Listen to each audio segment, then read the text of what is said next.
عبداللہ صاحب جو ہیں وہ بنو پاکستان میں ہمارا پروگرام اس وقت دیکھ رہے ہیں، غیر از جماعت دوست ہیں۔ وہ یہ پوچھنا چاہتے ہیں کہ قرآن اور احادیث جب موجود ہیں تو کسی اور شخصیت کے خیالات کو بڑھا چڑھا کر پیش کرنے کی کیا ضرورت ہے؟ جو میں ان کے سوال کو سمجھ سکا ہوں غالباً وہ یہی کہنا چاہ رہے ہیں کہ قرآن اور حدیث کی موجودگی میں کسی بھی اور شخصیت کے بطور ہادی کے کیا ضرورت رہ جاتی ہے؟ جی مبارک صاحب۔ اس سلسلہ میں بہت شکریہ ان دوستوں کا کہ انہوں نے یہ سوال کیا۔ یہ عام طور پہ سوال اٹھایا جاتا ہے کہ شریعت خدا تعالیٰ نے کامل کر دی، حضرت صلی اللہ علیہ وسلم خاتم النبیین ہو گئے، تو ہر لحاظ سے جب ایک چیز مکمل ہے تو پھر کسی چیز کے اور آنے کی ضرورت باقی نہیں۔ اب دیکھنا یہ ہے کہ شریعت جس ہستی پہ نازل ہوئی، یعنی حضرت محمد مصطفیٰ صلی اللہ علیہ وسلم کی ذات اقدس، ان کو سب سے زیادہ عرفان تھا کہ شریعت مکمل ہے، اور جو ان کو خطاب دیے گئے ان کا بھی ان سے بڑھ کے کسی کو عرفان نہیں۔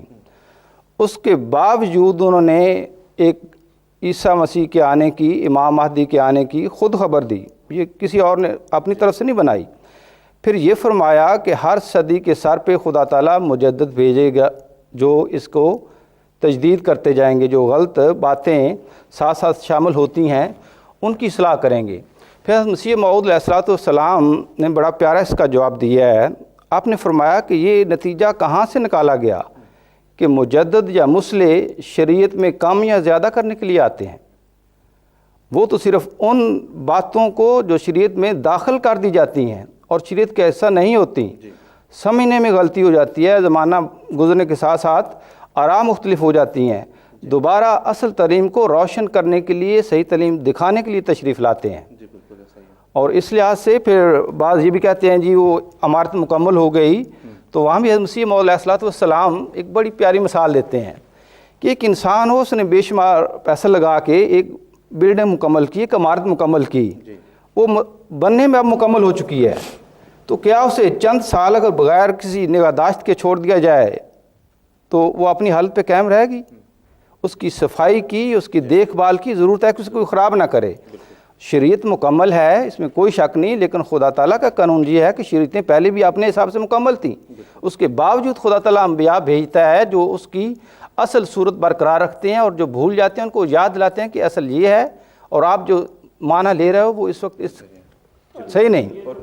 جی یہ جو خیال اس ہمارے دوست کے ذہن میں آیا ہے، یہ خیال ایک صحابی کے ذہن میں بھی آیا تھا۔ نبی کریم صلی اللہ علیہ وسلم نے جب فرمایا کہ آپ لوگ بگڑ جاؤ گے اور وغیرہ وغیرہ، تو صحابی نے بھی یہ کہا تھا کہ یا رسول اللہ آپ قرآن لے آئے جو مکمل کتاب ہے، علماء ہم میں موجود ہیں، ہم اپنے بچوں کو، عورتوں کو قرآن شریف پڑھائیں گے، خود پڑھیں گے، تو ہم بگڑ کیسے جائیں گے؟ تو رسول اللہ کریم صلی اللہ علیہ وسلم نے فرمایا کہ میں تو تمہیں بڑا، ان کا نام تھا زید، نبی کریم صلی اللہ علیہ وسلم نے فرمایا کہ میں تمہیں بڑا سمجھدار سمجھتا تھا، مدینہ کا سب سے بڑا سمجھدار آدمی سمجھتا تھا۔ تمہیں پتہ نہیں کہ یہودیوں اور عیسائیوں کے پاس بھی ان کی مکمل شریعتیں موجود تھیں، لیکن کیا وہ بگڑ نہیں گئے؟ کیا انہوں نے ان کی عجیب عجیب طرح کی تفسیریں نہیں کی؟ اور ہمارے خاص طور پہ غیر از جماعت ویورز کے لیے کی توجہ کے لیے خاص طور پہ حضرت مسیح موعود علیہ السلام نے جو فرمایا ہے کہ تکمیل دین، عموماً یہ بھی اعتراض کیا تھا نا کہ جب دین مکمل ہو گیا تھا، تو ہم صلی اللہ علیہ وسلم فرماتے ہیں کہ اگر تو دین کا مکمل ہونے سے یہ مطلب لینا ہے پھر تو خلافت راشدہ کی بھی کوئی گنجائش نہیں رہتی تھی پیچھے، جس پہ کہ سب کا ہمارا بھی اور ہمارے غیر جماعت دوستوں کا بھی ایمان ہے کہ وہ خلافت راشدہ شریعت تھی۔ کی موجودگی میں ہی مسلمان 73 فرقوں میں بٹے ہوئے ہیں، یہ ایک حقیقت ہے۔ جی بالکل۔